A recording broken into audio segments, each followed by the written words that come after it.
বাবা কেমন আছে? ভালো আছি আলহামদুলিল্লাহ। আলহামদুলিল্লাহ ভালো আছো? মাশাল্লাহ। হ্যালো গাইস, তো কি এই কয়দিন স্কুল ছুটি হওয়ার পর থেকেই মহাকাশ গবেষণা নিয়ে পড়ে আছে। একবার তার আব্বুকে ডিস্টার্ব করে, একবার আমাকে ডিস্টার্ব করে, এইটা জিজ্ঞাসা করে, ওইটা জিজ্ঞাসা করে।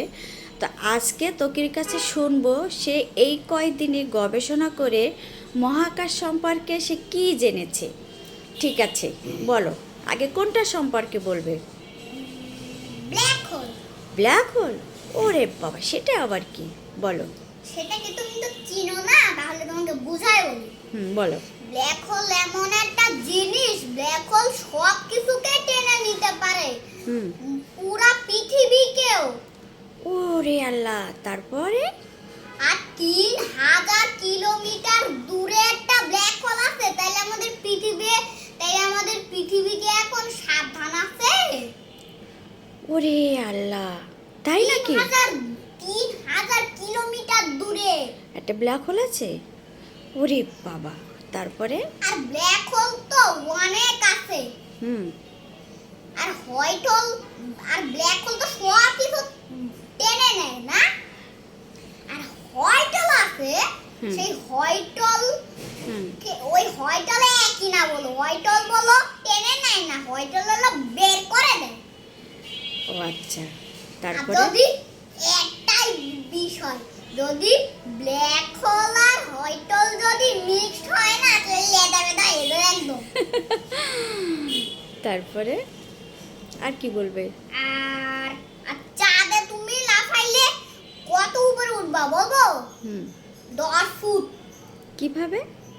কারণ চাঁদ তো আকাশে থাকে, তাই বলে।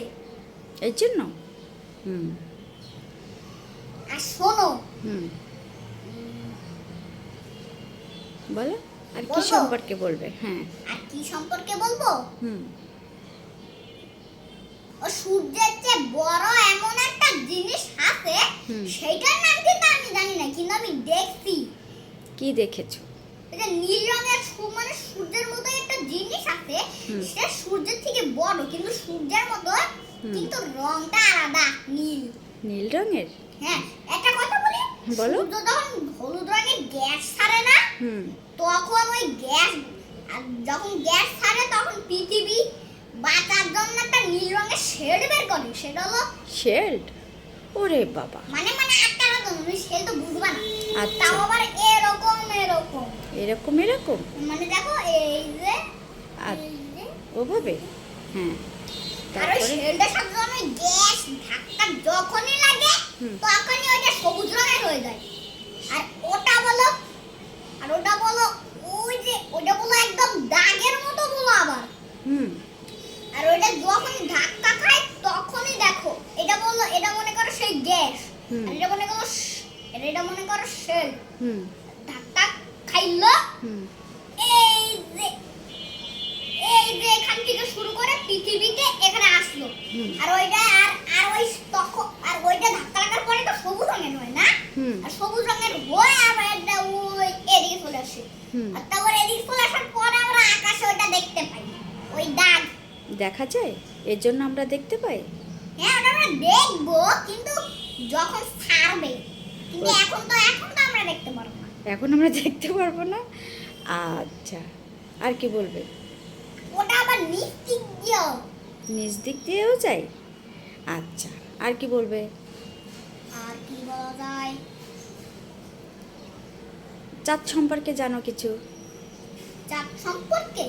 ও, চাঁদের কেন ছিদ্র বলবো? চাঁদের আবার ছিদ্র আছে? মানে গর্ত দেখবা। গর্ত? তা তো জানি না, কেন গর্ত? কারণ যে অ্যাস্ট্রয়েডগুলো পৃথিবীতে পড়তো না, হ্যাঁ, সেই অ্যাস্ট্রয়েডগুলো যে পৃথিবীতে পড়তো না, তাই বলে ওই অ্যাস্ট্রয়েডগুলো আটকানোর জন্য চাঁদি সব একদম আটকাই নিত, তাদের গায়ের উপরে ফালাইতো। কি গলা পড়তো? অ্যাস্ট্রয়েড। অ্যাস্ট্রে গলা? ওরে বাবা, সেগুলো একদম পাথরের মতো দেখতে। পাথরের মতো দেখতে? হ্যাঁ, কিন্তু পৃথিবীর চেয়ে বড়। ওরে মানে বাবা, আমাদের দেশের চেয়ে বড়, মানে মানুষের চেয়ে বড়, অনেক বড়। অনেক বড়। ওইগুলা কি হয়? ওগুলো হলো অ্যাস্ট্রয়েড। হ্যাঁ, ওইগুলা কি করে? ও মানে চাঁদ। হুম চাঁদ তাই বলে ওটা সব তাদের গায়ের উপরেই পড়তে দেয়। হুম আর যেন মানে পৃথিবী কিছু না হয়। পৃথিবীকে বাঁচানোর জন্য চাঁদের গায়ে ওটা পড়ে, চাঁদ ওটাকে রক্ষা করে, মানে যাতে ওটা নিয়ে নেয় ওই অ্যাস্ট্রয়েডগুলো। ওই অ্যাস্ট্রেগুলো হচ্ছে চাঁদ নিয়ে নেয়, হ্যাঁ মানে যাতে মানে পৃথিবী তাদের গায়ের উপরেই পড়তে দেয়।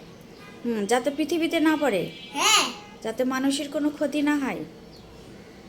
ওরে বাবা, তুমি এত কিছু কিভাবে শিখছো বাবা? এই গবেষণায় কিন্তু এইটা জানো পৃথিবীতে পানি তৈরি হয়েছে কেমনে? কেমনে? প্রথমে যখন পৃথিবীতে পানি তৈরি হয়েছিল তখন কিসের পানি ছিল তুমি বলতে পারবা? না তো। বলো তো দেখি একটু। আচ্ছা, আমি তো পারি না কিছু, জানো তো মাম্মি পারে না। লাভার পানি। লাভার পানি? হ্যাঁ মানে ভাবো আগুনের পানি। মাশাআল্লাহ, তারপরে? আর তারপরে পানি তৈরি হয়েছে কেমনে বলবো? কেন? হ্যাঁ কেমনে? যখন ওই অ্যাস্ট্রয়েডগুলো আর তারপরে চাঁদ ওই অ্যাস্ট্রয়েডগুলোকে চাঁদের উপরেও পড়তে দিত না। হ্যাঁ। মানে চাঁদ নিয়েও নিত না। হুম কারণ ওই অ্যাস্ট্রয়েডগুলো থেকে তখন একটা ঠান্ডা আসতো ওই তাই বলে চাঁদ ওটা নিয়ে নিত না। তাহলে ওটা কি- ওটা ওটা পৃথিবীতেই পড়তে দিত। তুমি তো একটু আগে বললে পৃথিবীতে পড়লে মানুষের ক্ষতি হবে, এই জন্য চাঁদ নিয়ে নিত। আরে ইয়ার দেখ বুঝতেছো না কেন? হুম। আরে তখন তোমার আগে পুরাটা শোনা তাইলেই বুঝবা। বলো। আর চাঁদ তখন ওটা নিত না, ওটা খালি পৃথিবীতেই পড়তে দিত। কারণ ওটা থেকে একটা ঠান্ডা আসতো, ওটা যখনই ঢিপ ঢাপ করে পৃথিবীতে পড়তো আর সেই ঠান্ডাগুলো পৃথিবীতে ছড়াই যেত। হুম আর তাই বলে পৃথিবীটাও ঠান্ডা হচ্ছিল। এর জন্যই ওইটা যখন লাফা ছিল পৃথিবীতে তখন তো ওইটা তো একদম গরম ছিল। হুম আর এর জন্যই অ্যাস্ট্রয়েড থেকে ওই ঠান্ডাগুলো আসতো পৃথিবীতে। হুম। আর ওই পৃথিবীতে ঢিপ ঢাপ করে অ্যাস্ট্রয়েডগুলো পড়তো। হুম। আর তাই বলে ঠান্ডাগুলো সরাই যেত, ঠান্ডা হয়ে গেল পৃথিবী। আর তারপরে একদিন একটা বিশাল বৃষ্টি আসলো। হুম। সেই বৃষ্টি 1-2 দিনের বৃষ্টি না, অনেক বছরের মতো বৃষ্টি, মানে 100 বছরের মতো বৃষ্টি। হুম সেই বৃষ্টি যখন পড়ে হুম তখন ওই ঠান্ডা জিনিস আর পানি মিক্স আর না ওই বৃষ্টি মিক্সড হয়ে পানি তৈরি হয়েছে। ওরে বাবা, তার মানে ওই অ্যাস্ট্রোগুলো চাঁদের মাধ্যমে পৃথিবীতে পড়তো, তাই তো?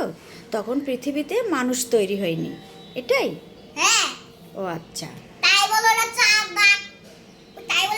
ওটা পৃথিবীতে মানে তার গায়ে দিত না। কারণ পৃথিবীতে কোনো মানুষ ছিল না। মানুষ ছিল কিন্তু 2 জন, সেটা পাঠাইছিল আল্লাহ। কিন্তু সেটা ওরে ছিল আল্লাহ, তুমি এটাও জানো? হ্যাঁ কিন্তু সেটা পিছনের দেশে ছিল।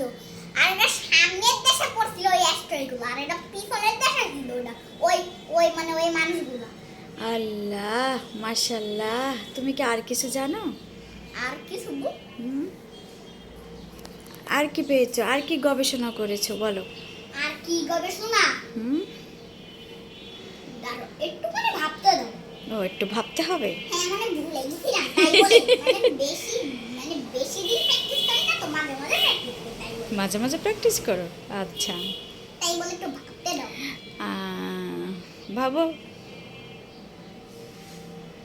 হুম, আচ্ছা, পরে আবার আর একদিন বলো, ঠিক আছে? না আমি আরো অনেকগুলা তোমাদেরকে বুঝাবো, তাহলে তোমরা বুঝবা। হুম। আমি মানে তাইলে তোমরা বুঝে যাবা, তাইলে তোমরাও বুঝবা। তাহলে ও আচ্ছা। এই মহাকাশ গবেষণা তাহলে তোমরাও বুঝবা। ও আচ্ছা, আমরা তো বুঝি না আব্বু, তোমার কাছ থেকে শিখবো, ঠিক আছে? হুম দাঁড়া আমাকে ভাবতে তো দাও একবার। হুম